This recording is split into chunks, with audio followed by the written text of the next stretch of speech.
कैसे legalise corruption आपके property prices मतलब रियल एस्टेट प्रॉपर्टी प्राइजेस को किस तरह से इन्फ्लेट करता है इंडिया के अंदर, आज मैं आपको ये डिटेल में बताऊं। क्योंकि अक्सर आपने देखा होगा आपके पेरेंट्स घर में ये बात आपस में करते रहते हैं कि हमने वो अपॉर्चुनिटी मिस कर दी। उस टाइम पे जो प्रॉपर्टी के रेट्स थे और अब के जो प्रॉपर्टी के रेट्स हैं उसमें बहुत मेजर डिफरेंस आ गया है। हम वो चाहते थे प्रॉपर्टी लेना लेकिन हम ले नहीं पाए।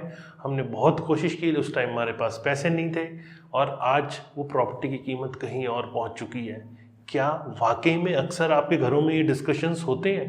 होते हैं, मैं जानता हूँ, क्योंकि हर एक मध्यम वर्ग परिवार के अंदर ये डिस्कशंस होना नॉर्मल आम सी बात है। और अगर किसी तरह से उन्होंने प्रॉपर्टी ले ली, अपने रिश्तेदारों से लोन लेके, आसपास लोन लेके, बैंक से लोन लेके या किसी तरह जमा पूंजी करके अगर वो प्रॉपर्टी उन्होंने ले ली तो उसकी कीमत अब बहुत बढ़ चुकी है। ये भी आपने सुना होगा कि उस समय जो हमने प्रॉपर्टी ली आज हमें वो फाइनेंशियल सिक्योरिटी दे रही है। तो ये चर्चा होना आम घरों में आम बात है और हर माँ बाप ये चाहता है कि मैं अपने बच्चों के लिए कोई प्रॉपर्टी छोड़ के जाऊं जिससे उनकी लाइफ सिक्योर हो, सेट करूं मैं उनको किसी भी तरह से। ये हर माँ बाप की चाहत होती है। इसीलिए माँ बाप अक्सर अपने बच्चों की बेटरमेंट के लिए, सिक्योर लाइफ होने के लिए प्रॉपर्टी खरीदते हैं और चाहते हैं बच्चों को एक एक प्रॉपर्टी ज़रूर हो। मान लीजिए 2 बच्चे हैं तो दोनों के पास कम से कम एक एक प्रॉपर्टी वो छोड़ के जाएं। ये हर घरों में होता है, कोई नई बात नहीं है। तो किस तरह से ये कॉम्प्रोमाइज़ेस करके सेव मनी की जाती है और फिर वेल्थ क्रिएशन किया जाता है, ये इंडिया के अंदर बहुत कॉमन सी बात है। और अगर हम 10-15 साल पहले तक की बात करें तो अक्सर लोग रिटायरमेंट के टाइम पर आके प्रॉपर्टी लेते थे। जब वो वर्किंग थे तो वो प्रॉपर्टी ले ही नहीं पाते थे। पूरे जीवन की कमाई जब रिटायरमेंट के टाइम पे जुड़ती थी, रिटायरमेंट के टाइम पे जो फंड रिलीज होता था उससे वो प्रॉपर्टी बाई करते थे। लेकिन अब ट्रेंड चेंज हुआ है, लोग यंग जनरेशन से भी सामने आई है और यंग जनरेशन भी प्रॉपर्टी बाई करना शुरू कर चुकी है। लेकिन एक बहुत बड़ा करप्शन है जो रियल एस्टेट में आपके पेरेंट्स को आपको प्रॉपर्टी नहीं खरीदने देता है। क्या है वो करप्शन? कैसे आपकी प्रॉपर्टी बाइंग महंगी हो जाती है, आज इस वीडियो में आपको डिटेल में बताने वाला हूँ। किस तरह आपके माँ बाप ने स्ट्रगल किया है या आप स्ट्रगल कर रहे हैं, एक ऑनेस्ट मैन स्ट्रगल कर रहा है और एक करप्ट आदमी उसको पूरी तरह से एंजॉय कर रहा है। आपकी प्रॉपर्टी के प्राइजेस को किस तरह से बढ़ाया जा रहा है, ये आज मैं आपको डिटेल में बताने वाला हूँ। जब मैंने इसको स्टडी किया तो ये जो डाटाज आए, जो इसके फैक्ट सामने आए, ये बहुत चौंकाने वाले थे। मुझे लगा आपको ये बताना चाहिए, तो इसीलिए मैंने ये डिटेल वीडियो बनाया है। अगर वीडियो पसंद आएगा आपको तो लाइक, कमेंट, शेयर ज़रूर कीजिएगा और फ्यूचर में और रेगुलर ऐसे इन्फॉर्मेटिव वीडियोस देखने के लिए इसे सब्सक्राइब ज़रूर करें। तो चलिए शुरू करते हैं और मैं आपको टाइप ऑफ करप्शंस और किस तरह से ये लीगलाइज्ड करप्शन, मैं लीगलाइज्ड इसीलिए बोल रहा हूँ क्योंकि यहाँ करप्शन को लीगल करने का तरीका भी सरकार के पास ही है। तो किस तरह से लीगलाइज्ड करप्शन प्रॉपर्टी के प्राइसेस को बढ़ाता है ये आपको मैं डिटेल में बताता हूँ। तो चलिए शुरू करते हैं। नमस्कार, मैं हूं प्रदीप मिश्रा। प्रॉपर्टी मिश्रा शो में आपका स्वागत है। यहाँ हम आपको प्रॉपर्टी और प्रॉपर्टी मार्केट की हकीकत बताते हैं। नो बकवास, डायरेक्ट काम की बात। चलिए शुरू करते हैं। सबसे पहले हम समझेंगे कि किस टाइप के करप्शंस होते हैं। करप्शन सिर्फ टैक्स इवेजन नहीं है, ब्राइबरी भी है, एम्बेजलमेंट भी है, एक्सॉर्शन, black money, blackmail, influence पेडिंग, abuse of discretion, ये सब चीजें आपकी करप्शन में आती। साथ में फेवरेटिज्म, नेपोटिज्म और क्लाइंटेलिज्म, ये भी करप्शन का पार्ट है। रियल एस्टेट और ब्लैक मनी के बीच में चोली दामन का साथ है। जी हाँ, गवर्नमेंट के इंटरवेंशंस के बाद भी, रेगुलेटरी फ्रेमवर्क्स होने के बावजूद भी लोग रियल एस्टेट में ब्लैक मनी पार्क करते हैं। और रियल एस्टेट ट्रांजैक्शंस में ब्लैक मनी का यूज होना ही अपने आप में प्रोबेबिलिटी ऑफ टैक्स इवेजन, और मैं कहूँगा कि क्योंकि हाई रेट ऑफ एप्रिसिएशन है इसके अंदर, इसीलिए लोग टैक्स बचाकर रियल एस्टेट में इन्वेस्ट करते हैं और प्रॉपर्टी की कीमत बहुत ज़्यादा बढ़ जाती है। यहाँ वैल्यूएशन की जो प्रॉब्लम है, चूँकि अर्बन लैंड और बिल्डिंग के अंदर tax evasion, capital gain tax और रिटर्न ऑफ इन्वेस्टमेंट इतना बढ़ जाता है, लोगों को लगता है कि रियल एस्टेट ही ऐसा तरीका है जहां प्रॉपर्टी के अंदर इन्वेस्टमेंट करनी चाहिए। जब मार्केट तेज चल रही होती है तो करीब 25 से 36% तक एनुअल रिटर्न यही रियल एस्टेट की मार्केट देती है। और अगर 10 साल के डाटाज की बात करें तो 9 से 10% का रिटर्न, मतलब तेजी मंदी, क्योंकि एक साइकिल होता है रियल एस्टेट, तो तेजी मंदी के साइकिल के बावजूद भी करीब करीब 9 से 10% का रिटर्न रियल एस्टेट ही देता है। इसकी सबसे बड़ी वजह भी यही है कि अर्बन एरियाज में 2% अर्बन एरियाज के अंदर करीब हिंदुस्तान की 17% पॉपुलेशन रहती है। तो जब ज़मीन की शॉर्टेज होगी, सप्लाई कम होगी, तो प्रॉपर्टी के प्राइस बढ़ेंगे। तो किस तरह से ये कोरिलेट होता है, ये हम आगे इस पे और भी डिस्कशन करेंगे। लेकिन पहले मैं अगर इसके कुछ तरीकों की बात करूं तो यहाँ पर अंडर वैल्यूएशन ऑफ प्रॉपर्टी या फार्म हाउस प्रोजेक्ट या over estimation of production cost by builders या कुछ स्पेशल डिस्काउंट्स ऑफर करके कैश पेमेंट के ऊपर, डाउन पेमेंट के ऊपर, या पॉलिसी रिलेटेड ऐसे बहुत सारे इश्यूज हैं जैसे कि स्टैम्प ड्यूटी है या कैपिटल गेन टैक्स है। इन कारणों से भी लोग रियल एस्टेट के अंदर ब्लैक मनी यूज़ करते हैं। कौन कौन इसके अंदर भागीदार है? Real estate developer, real estate agents और खुद करप्ट पर्सन। ये मिलकर, चूँकि जब पैसा जनरेट होता है तो ऐसे लोग आपस में मिलकर या एजेंट्स के सहारे या डेवलपर्स के सहारे वो अपनी ब्लैक मनी को पार्क करने की कोशिश करते हैं और ये प्रॉपर्टी ट्रांजैक्शंस में भागीदारी लेते हैं। और जब जब ब्लैक मनी मार्केट में आती है तो ग्रोथ ज़रूर दिखती है रेट्स में, लेकिन कहीं हद तक वो आप हम सब की जेब पे एक बहुत बुरा प्रभाव भी डालती है। तो चलिए मैं आपको बताता हूँ कि किस तरह से करप्शन रियल एस्टेट मार्केट को इम्पैक्ट करती है। अब मान लीजिए एक मकान है जिसकी कीमत 1 करोड़ रुपए है। जब आप उसे प्रॉपर्टी को बाय करने जाते हैं तो रेजिडेंशियल प्रॉपर्टी पे 5% GST लगता है, साथ में स्टैम्प ड्यूटी, जैसे हम हरियाणा किसी एक स्टेट को एग्जाम्पल के तौर पर माने तो यहाँ 5, 6, 7 मतलब मेल प्रॉपर्टी बाई कर रहा है तो 7% इसके ऊपर स्टैम्प ड्यूटी लगती है। और रजिस्ट्रेशन चार्ज प्लस छोटे मोटे एडिशनल चार्जेस मिला के करीब 1% का आप पे रजिस्ट्रेशन का खर्चा भी आता है। तो 8 + 5 13% का टैक्स 1 करोड़ की प्रॉपर्टी पे आपको ऊपर से लग जाता है, वो चाहे GST के तरीके से हो या फिर वो स्टैम्प ड्यूटी के तरीके से हो। ये मैं बात कर रहा हूँ रेगुलर अपार्टमेंट की जो अंडर कंस्ट्रक्शन स्टेज के होते हैं, क्योंकि रेडी टू मूव अपार्टमेंट पे GST नहीं लगता, लेकिन तब तक कीमतें इतनी बढ़ चुकी होती है कि GST उसके अंदर ऑलरेडी इन्वॉल्व हो चुका होता है उस प्रॉपर्टी प्राइस के अंदर। तो जब आप अंडर कंस्ट्रक्शन खरीदने जाते हैं तो वहाँ GST एप्लीकेबल होता है। प्राइस का डिफरेंस रेडी टू मूव और अंडर कंस्ट्रक्शन में आपको हमेशा मिलेगा, क्योंकि मैंने इसीलिए आपको क्लियर किया कि कई बार ये माइंड में डाउट आता है कि कंप्लीशन सर्टिफिकेट अगर मिल गया है तो GST उस पर नहीं लगेगा। मैं अभी अंडर कंस्ट्रक्शन प्रॉपर्टी का आपको एग्जाम्पल देके बता रहा हूँ। तो वही 1 करोड़ की प्रॉपर्टी जब उस पर stamp duty, registration plus GST लग जाती है तो वो 1 करोड़ 13 लाख की प्रॉपर्टी हो जाती है। यही खेल शुरू होता है ब्लैक मनी का, क्योंकि यहाँ बहुत सारे ऐसे करप्ट लोग हैं जो कि टैक्स सेव करके रियल एस्टेट के अंदर उसको डालते हैं। और मैं इसका कोई जस्टिफिकेशन आपको नहीं दे रहा हूँ, लेकिन ये बात फैक्ट है, ये आप और हम सब जानते हैं कि ऐसे करप्ट लोग जब जब रहेंगे, जब जब वो टैक्स बचाएंगे गवर्नमेंट को जो टैक्स देना चाहिए, क्योंकि ये टैक्स हमारे ऊपर ही सरकार खर्च करती है, सरकार के पास इनकम का सोर्स ही ये टैक्स होता है। तो जब जब ये टैक्स हम पे करेंगे तो कहीं ना कहीं हमारे वेलफेयर के लिए वो चीज़ें यूज़ हो रही होती हैं, लेकिन हम उस टैक्स को अगर बचा रहे हैं तो ये आपको और हमें दोनों को इम्पैक्ट करता है, क्योंकि करप्ट आदमी को प्रॉपर्टी उससे सस्ती पड़ती है, लेकिन एक कॉमन मैन को करप्ट मैन द्वारा जो टैक्स बचाया जा रहा है उससे खरीदे जाने वाली प्रॉपर्टी अगर ऑनेस्ट मैन खरीद रहा है तो उसको वो प्रॉपर्टी ऑलमोस्ट डबल रेट पे पड़ती है। अब इसको थोड़ा सा और मैं आपको खुल के बताता हूँ। जैसे मैंने आपको बताया 1 करोड़ की प्रॉपर्टी 1 करोड़ 13 लाख की पड़ती है, तो इसको जब एक ऑनेस्ट मैन खरीदने जाता है तो वो करीब करीब 20% मैंडेटरी होता है मार्जिन मनी, क्योंकि आप अपने पास से जब देंगे तभी बैलेंस अमाउंट जो है वो बैंक लोन करता है। तो बैंक 25-30 लाख रुपीज़ आप मार्जिन मनी देते हैं तो बैंक को लगता है कि ठीक है आपका भी स्टेक इन्वॉल्व है, तभी वो आपको बैंक लोन देता है। रेस्ट पेमेंट बैंक लोन लेके आप करीब करीब 15 से 20 साल या 25 साल के लोन पे धीरे धीरे चुकाते हैं ब्याज के साथ। बैंक आपसे उसका ब्याज भी लेता है।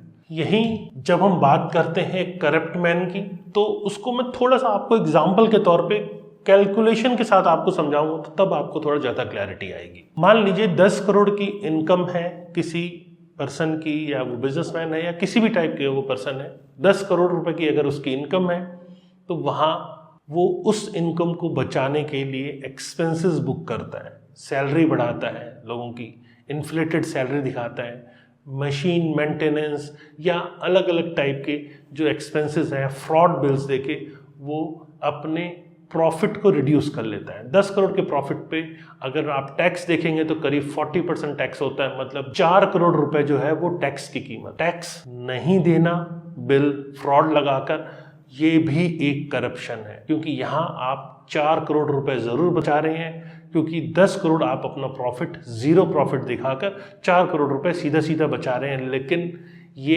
एक्सपेंसेस डालना सही तरीका नहीं है, क्योंकि यहाँ आप टैक्स बचा के इस मनी को ब्लैक में जनरेट कर रहे हैं। अब आप कहेंगे ब्लैक मनी कैसे?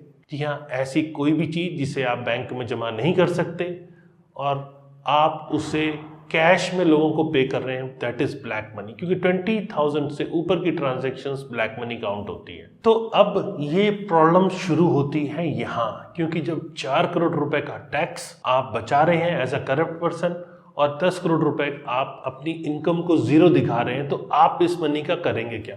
बैंक में तो ये जाएगी नहीं, ना आप इसे लॉकर में रख सकते हैं, तो आप क्या करेंगे? आप इसे कन्वर्ट करना अगर वाइट में चाहते हैं तो कहीं ना कहीं आपके पास रियल एस्टेट मार्केट एक बेस्ट सॉल्यूशन बन के सामने आता है। और यही करप्शन का नेक्स्ट स्टेप आता है, जो आपके और हमें जेब पे उभारी पड़ता है। अक्सर आपके पेरेंट यहीं पर आके लैक कर लेते हैं, क्योंकि करप्ट आदमी, मान लीजिए, मैं चलिए आपको इस एग्जांपल के तौर पे बताता हूँ। एक डेवलपर है जो 1-1 करोड़ के 20 मकान बना रहा है। अगर 20 मकान बना रहा है तो 1-1 करोड़ के 20 करोड़ की टोटल मकान बनते हैं। जब एक ऑनेस्ट आदमी वहां खरीदने के लिए जाता है तो वो डाउन पेमेंट, जैसे मैंने बताया, 25 से 30 लाख रुपए अपने पास से पे करता है और उसके बाद वो लोन लेता है। लेकिन वहीं अगर करप्ट आदमी खरीदने जाता है तो चूंकि उसके पास 10 करोड़ रुपए ब्लैक मनी है, तो वो वहां 20 अपार्टमेंट से 10 अपार्टमेंट खरीदने की बात करता है। वो कहता है कि मैं यहाँ 10 अपार्टमेंट खरीदना चाहता हूँ, तो वहाँ डेवलपर द्वारा उसको 10 अपार्टमेंट जब बेच दी जाते हैं तो रेस्ट अपार्टमेंट पे अक्सर डेवलपर कीमतों को बढ़ा देते हैं। उसको लगता है शायद मेरी प्रॉपर्टी बहुत सस्ते बिक रही थी, मैंने रेट खोला और रेट रिजनेबल होने के कारण इमीडिएटली वो बिक हो गया, तो जिसके कारण मुझे अब बैलेंस बचे हुए अपार्टमेंट्स पे रेट बढ़ा देना चाहिए। और ये एक ट्रेंड है मार्केट का। अक्सर आपने देखा होगा डेवलपर्स की इन्वेंट्री जैसे जैसे बिकती रहती है वो रेट बढ़ाते रहते हैं। इसके बाद जब एक ऑनेस्ट आदमी 10 अपार्टमेंट डेवलपर के सेल हो जाते हैं, तब वो उस प्रॉपर्टी को खरीदने के लिए पहुंचता है, तो वो प्रॉपर्टी जो ऑनेस्ट आदमी को पहले 1 करोड़ की मिल रही थी, डेवलपर द्वारा कीमत बढ़ा दी जाती है और उसकी कीमत 1.25 करोड़ या 1 करोड़ 30 लाख रुपए कर दी जाती है। तो जब आप एज अ ऑनेस्ट मैन खरीदने गए, आप जिम्मेदार नागरिक हैं, आपको पता है टैक्स पे करना चाहिए और सब कुछ आप पे कर रहे हैं। उसके बाद जब आप वहाँ पहुँचते हैं तो आपको वो 1 करोड़ की प्रॉपर्टी टैक्स समेत 1 करोड़ 13 लाख की पड़ रही थी, लेकिन जैसे ही 10 अपार्टमेंट डेवलपर के सेल होते हैं वो उस कीमत को बढ़ा देता है, तो वही प्रॉपर्टी आपको 1.25 या 1.30 की मिलती है। या अक्सर आपके पेरेंट्स ने ये चीज़ें देखी है या आपने ये चीज़ें देखी है कि प्रॉपर्टी की कीमत में इजाफा हो चुका होता है और आप चाह के भी उतनी कीमत नहीं ले पाते, क्योंकि 1 करोड़ के हिसाब से आप 25-30 लाख रुपए जमा करने गए, जब उसकी कीमत बढ़ के 1.25 करोड़ रुपए हो गई तो फिर आपको मार्जिन मनी, चूंकि 20-25% मार्जिन मनी देके आप लोन लेते हैं, तो यहाँ मार्जिन मनी आपको अपने पास से जो चुकानी है उसके लिए आपको और मशक्कत करनी पड़ेगी। जब आप और मशक्कत करके पहुंचेंगे तब पता चलेगा एक प्राइस रिवीजन और आ चुका है। तो ऐसे केस के अंदर प्रॉपर्टी की कीमत बढ़ती चली जाती है और एक ऑनेस्ट आदमी घर नहीं खरीद पाता है। वहीं करप्ट आदमी करीब करीब 50% डिस्काउंट पे प्रॉपर्टी खरीदता है। कैसे करप्ट आदमी 50% डिस्काउंट पे प्रॉपर्टी खरीदता है ये भी मैं आपको बताऊंगा।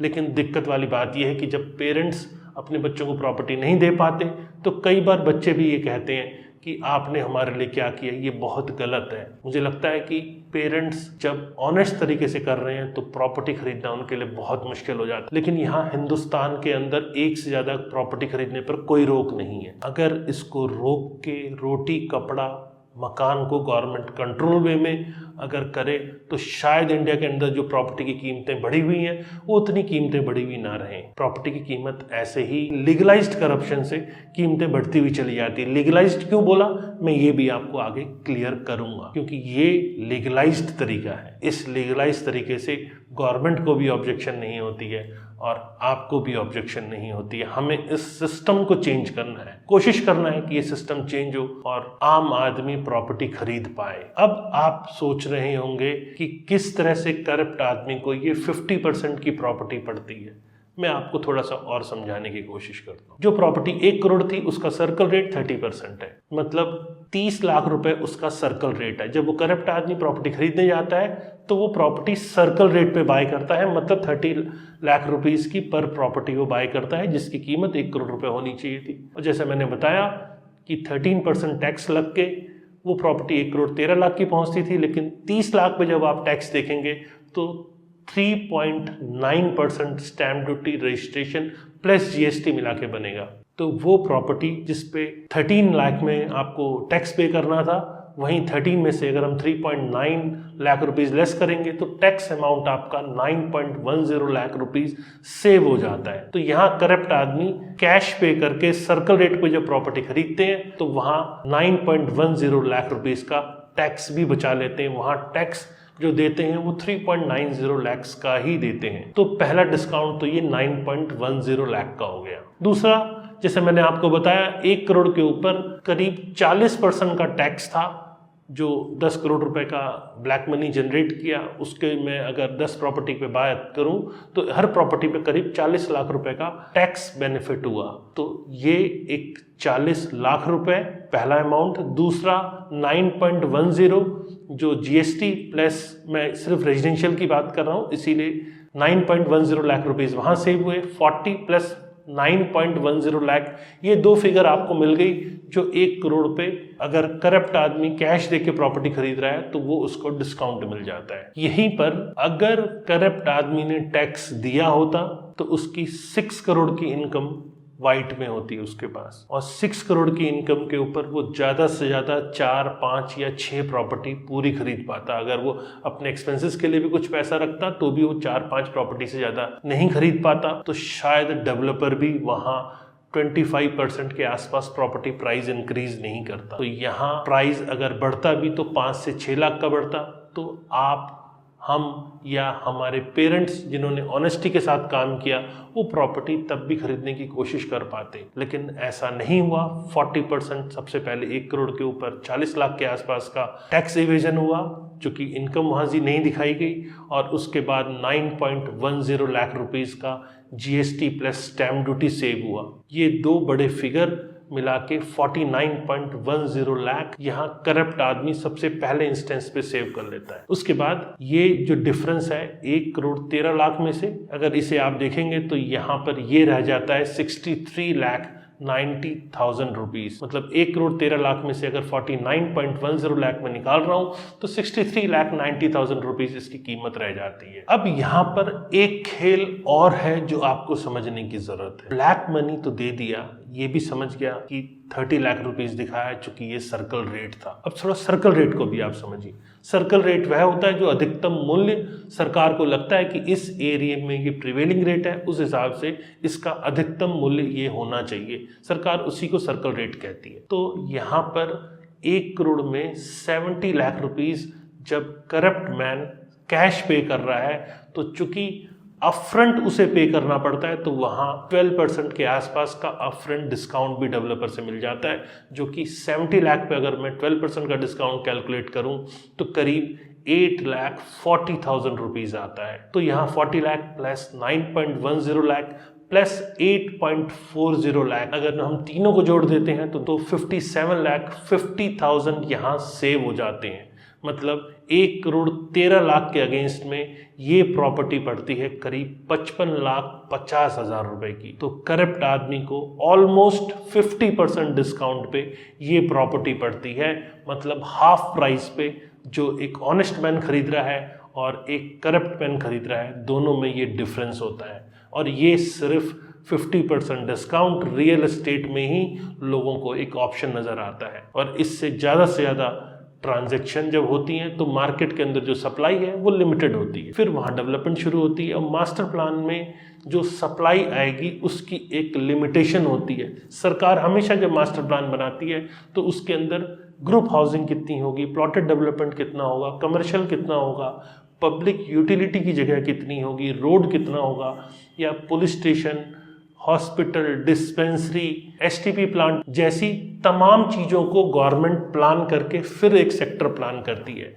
जैसे जैसे वो कंज्यूम होती जाती है, सप्लाई कम होती जाती है, और जैसे जैसे सप्लाई, करप्ट मैन इस टाइप की प्रॉपर्टीज, मैं किसी एक का एग्जांपल ही दिया है, लेकिन ऐसे अगर बहुत सारे करप्ट मैन अगर प्रॉपर्टी खरीदेंगे तो ये प्रॉपर्टी के प्राइजेस कहीं और पहुंचाएंगे। सप्लाई इसी तरह से कंज्यूम होती रहेगी क्योंकि उनको प्रॉपर्टी 50% डिस्काउंट पे मिल रही है ब्लैक मनी देकर। वहीं ऑनेस्ट मैन करीब करीब 1,13,00,000 की सेम प्रॉपर्टी खरीद रहा है। तो ये एक मेजर डिफरेंस है जो रियल एस्टेट के अंदर अक्सर लोगों को ये देखने को मिलता है। अब आपके दिमाग में एक क्वेश्चन आ रहा होगा कि क्यों सर्कल रेट और मार्केट रेट में इतना डिफरेंस होता है। देखिए, ये आप सब जानते हैं कि आज के टाइम पर कोविड के बाद की अगर हम बात करें तो लोग एमिनिटीज के ऊपर फोकस बहुत कर रहे हैं, लोग हाईटेक होम की तरफ जा रहे हैं।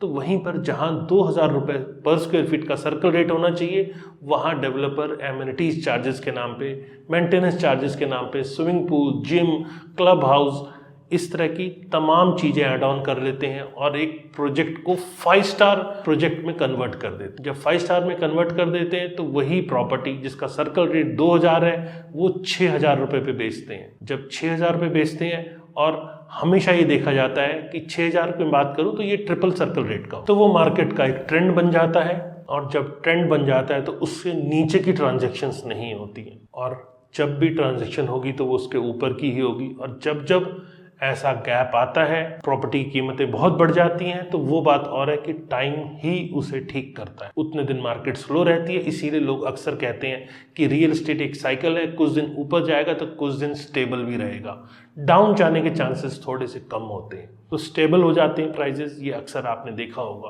लेकिन यहाँ चूंकि सर्कल रेट और मार्केट प्राइस जो डेवलपर सेल कर रहा है एमिनिटीज़ के नाम पे, टेक्नोलॉजी के नाम पे और लोकेशन के नाम पे, उसमें एक बहुत बड़ा डिफरेंस आ जाता है। और यहीं पर करप्ट मैन जो कि खुश होता है अपना 10 करोड़ रुपए कैश जनरेट करके, वहाँ पे वो एडजस्ट भी कर लेता है। ऑलमोस्ट 70 लाख रुपीज़ हर प्रॉपर्टी पे देके करीब 7 करोड़ के आसपास वो एडजस्ट भी कर लेता है, और उसकी मनी सही जगह पार्क हो जाती है, रियल एस्टेट में पार्क हो जाती है। और रियल एस्टेट जैसा मैंने बताया कि 10 साल की एवरेज की बात करें तो करीब 9 से 10% का रिटर्न दिया है। और अगर हम पिछले 4 साल की बात करें या 3 साल की बात करें तो करीब 25 से 36% का रिटर्न दिया है। तो ये अपने आप में बहुत ज़्यादा रिटर्न्स हैं। तो इसी तरह जब जब करप्ट आदमी आएंगे, प्रॉपर्टी खरीदेंगे, क्विक सेलिंग होगी, आम आदमी प्रॉपर्टी नहीं खरीद पाएगा, और वो यही सोचता रह जाएगा आखिर वो कौन लोग हैं जो ये प्रॉपर्टी खरीद रहे हैं और किस तरह से ये लीगलाइज्ड करप्शन, चूंकि सर्कल रेट और मार्केट रेट में डिफरेंस है, तो यहाँ कैश मनी एडजस्ट होकर प्रॉपर्टी वाइट में बन जाती है आपकी। 30 लाख रुपए वाइट में आप जब प्रॉपर्टी खरीद रहे हैं तो प्रॉपर्टी की ऑनरशिप भी आपके पास है। तो ये एक लीगलाइज्ड करप्शन है जो आपको और हमें दोनों को पेन कर रहा है। क्या पेन आपको अगर ज़्यादा है तो क्या आप भी मेरी इस बात से सहमत हैं? देखिए, मेरा एक वीडियो तो नहीं इस पूरी व्यवस्था को बदल सकता, लेकिन हाँ, अगर आप और हम इस चीज़ से सजग होंगे और ज़्यादा से ज़्यादा लोगों तक ये बातें पहुंचाएंगे तो कहीं हद तक सरकार भी कोई ना कोई एक्शन लेने के लिए मजबूर हो जाएगी। सरकार को भी लगेगा कि ये रॉन्ग प्रैक्टिसेस हो रहे हैं, तो सरकार को भी उस पर कहीं ना कहीं कदम उठाना पड़ेगा। तो अगर आप मेरी इस बात से सहमत हैं तो ज़्यादा से ज़्यादा लोगों को शेयर कीजिए कि इससे ज़्यादा से ज़्यादा लोग अवेयर हो पाए और रियल एस्टेट में क्या पीछे चल रहा है वो भी उसको समझ पाएँ। और अगर वीडियो पसंद आया तो लाइक, कमेंट, शेयर के साथ साथ सब्सक्राइब भी ज़रूर करें, क्योंकि फ्यूचर में ऐसे बहुत सारे और इन्फॉर्मेटिव वीडियोस में लाऊंगा जिससे रियल एस्टेट समझने में आपको बहुत हेल्प मिलेगी। नमस्कार एंड जय हिंद।